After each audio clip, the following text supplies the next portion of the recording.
Bartenders, do you actually know what your job is?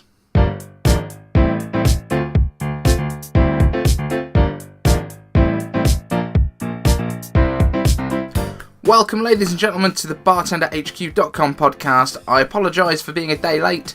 Usually we record and publish this on a Sunday. Today is Monday. Had a bit of a crazy weekend, so didn't get a chance to record, but I hope you will forgive me.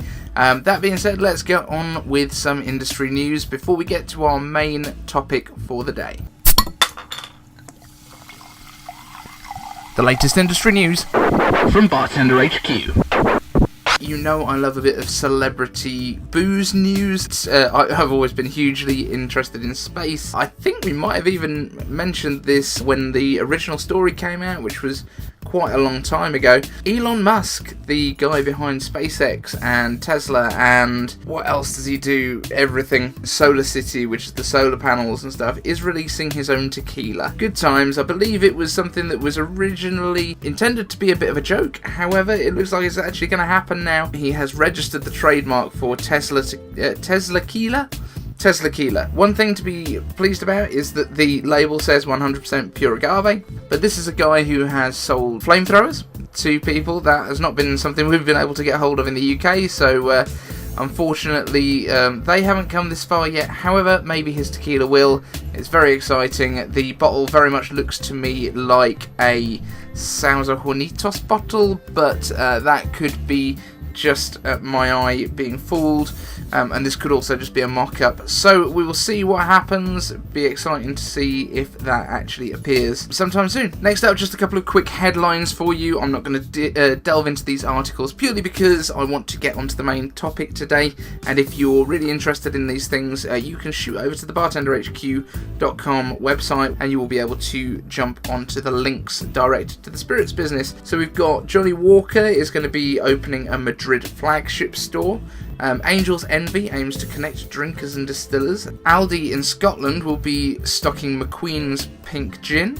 The Premier Inn hotel company has created an interactive gin map of the UK. Other than that, let's get into a little roundup of what I've been up to this week. We haven't been posting much again. Sorry, we will do more, I promise. So yeah, not really posted a great deal on Bartender HQ. There's been a lot more going on the Instagram and Facebook pages, so do follow those. You will be able to see a lot more of what we're doing. Other than that, guys, I've been doing a little bit more flair practice. I have got some props because I've got some competitions coming up that I will be preparing for, and these props are going to be kind of instrumental.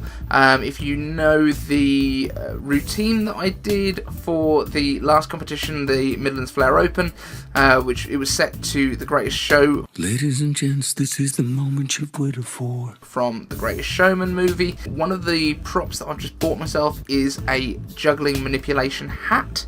So I'm hopefully going to kind of go beyond just bottle and tin stuff and bar tool stuff, and potentially make a bit of use of the bowler hat and things like that as well. So look out for that. I will probably post some little video clips on Instagram and stuff like that of me trying to get to grips with some of these moves. When I nail something the first time on camera, it will be on Instagram, and you might get a bit more of a sort of summary of stuff on the YouTube channel. Beyond that, I have got back behind the stick. I've been at TGI Fridays on the Hagley Road in Birmingham, first one in the UK, when it opened many years ago, and I believe John Bandy, who we interviewed on the podcast, actually came over as one of the trainers at the time that it was opening, which is pretty cool. So I've been back behind the stick. I'm there again a couple of days this week, which is cool for me because it has been a while since I've been regularly behind the bar and sort of seeing those things that kind of crop up on a day-to-day basis. It's given me some more interesting stuff to talk about, including one of the things we are going to mention today: the main course. So our main event today, as I kind of trailed at the beginning of this video/podcast, do you actually know what your job is as a bartender? In fact, get a piece of paper, go and get yourself a piece of paper and a pen, and write down what you think the bartender's job is. It's really quite simple. Have you done it? Have you written something down? There is a quiz. Cool. If you're a bartender, your job is to make money for the bar. That is it. That is your entire existence. Now, that might sound far too simple and simplified, and in a way it is. However, when it comes down to it, your only role in that bar is to turn the booze and potentially the food if you're working in a restaurant or a bar with a kitchen. Your job is to turn product into money in the till. That is what it comes down to. Everything else that you do behind the bar, everything else that you strive to accomplish is either a tool that you can use to optimize this main goal, or it is like a side concern, if you like. So making tips, that is really, although it is obviously vital to many bartenders, especially out in the US and in countries where tipping is very much where your money comes from, that is a side goal to what your actual job as a bartender is, which is making money for the business. Turning that booze that's in your speed rail into cold hard cash that your bar can bank, so that they can pay wages, so that they can keep the lights on, so that they can keep the rent being paid. As I say, it does sound like I'm oversimplifying. Obviously, we have to serve our guests well. We have to keep our guests happy. We have to know the drinks that we're selling, the drinks that we're going to be making on a day-to-day basis.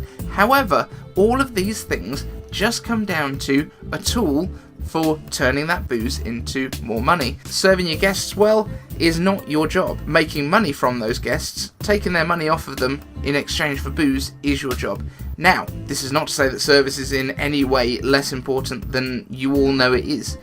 The service is a tool to ensure that your guests will come back again and again, and that when they're there, they will spend more money.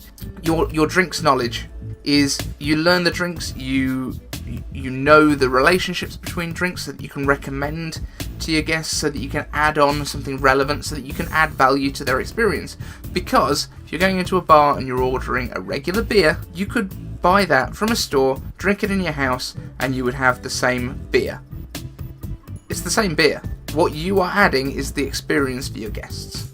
That is what is adding the value, the atmosphere of the bar, chilled glassware if you're using frozen glassware, banter with you, introductions to other guests, the opportunity to meet people, the opportunity to share ideas and speak to one another. That is actually what the value of being in a bar is. The value is not this liquid that you're buying. You can buy that liquid anywhere, especially for beers, wines, spirit mixers, really simple stuff. Yes, when we get into cocktails, there is a huge added value there that we are adding as bartenders by using the knowledge that we've gained over the years and the time that we put in as bartenders. But all of this stuff, it all comes down to the same thing.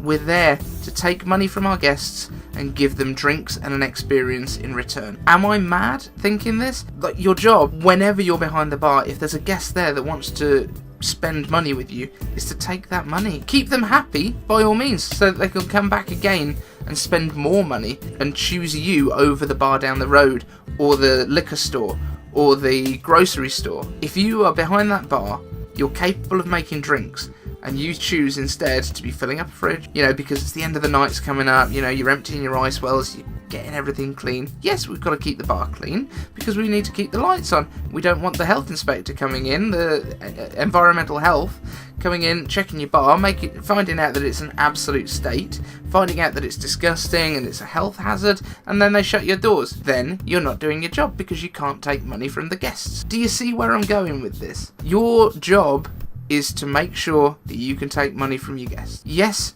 fridges have to be filled up.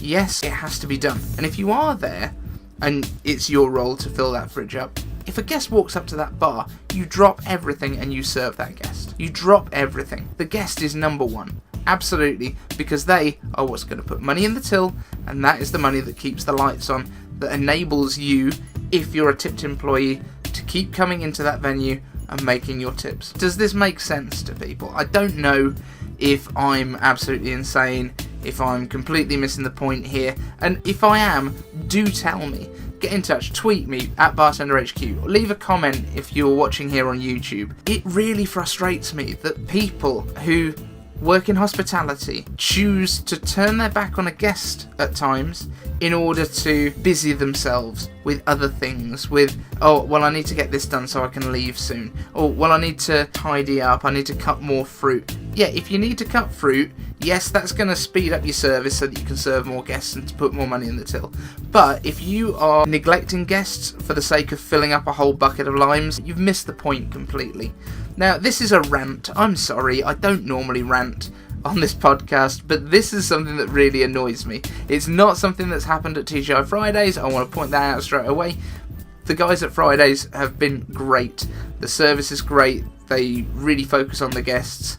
When you see a guest stood at the door waiting for a host or a waiter or whatever, and you're not busy behind the bar, go and seek them. Unless you're taking money off someone else, then let someone else take some money off of them so that they can keep the lights on in your venue. This is stuff that I see in other bars all the time. Bartenders will walk past you because it's towards the end of the night. They won't make eye contact because they're like, oh no, I'm not serving now, but I don't want to have the conversation, and I don't want to say that, you know, I haven't got a till anymore, so I can't take your money. No, just engage with everyone. If you can make the drinks and then get one of your colleagues to put it through the system afterwards, fine, do it. Just make sure that your guests are looked after so that they can spend the money.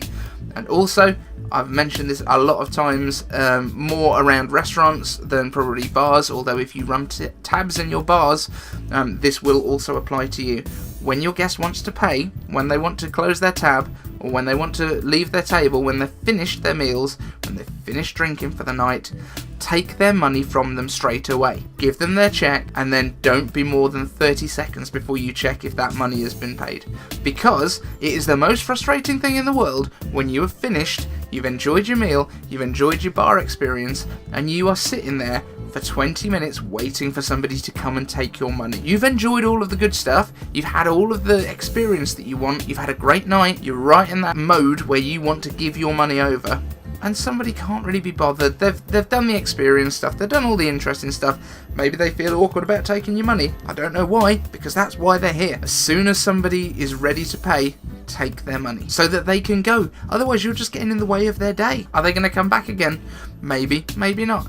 Are they going to tip you well? Probably not as well as they would have done if you'd taken it straight away. Guys, it can't just be me that feels this way. But why? But why is it a thing that I have to even talk about? It shouldn't be a thing that we have to discuss.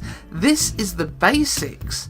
Like, don't worry about if there's a napkin on the floor if somebody wants to buy a drink. Don't worry about bottle caps that you've just stood on. It doesn't matter.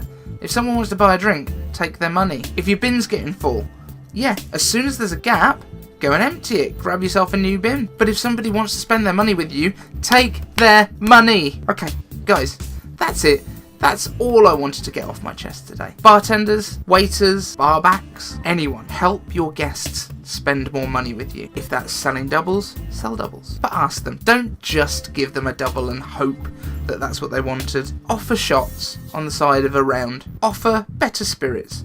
But use your knowledge. You've got this knowledge. You will have gained this knowledge about why a drink is better than another drink, why this gin is better than this gin is better than this gin, or why you prefer it, or why it'll work better for them if they enjoy a certain other cocktail. Use all of this knowledge that you've gained.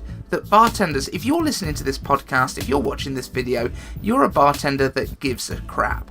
You know, you're someone that actually does want to do well, and you do care about your guest's experience, and you do want as much knowledge as you can possibly get into you. But if your bar is not taking money, if your bar is struggling because you're not focused on putting money in that till, that job's not going to be around forever. It's not going to be around for very long. You need to take the money, you need to not steal, you need to not be giving stuff away. You are there to turn booze in your speed rails, in your cupboards, on your back bar, into cold hard cash for your boss. I've been David Eden-Sangwell for the BartenderHQ.com podcast, and I will catch you guys next time.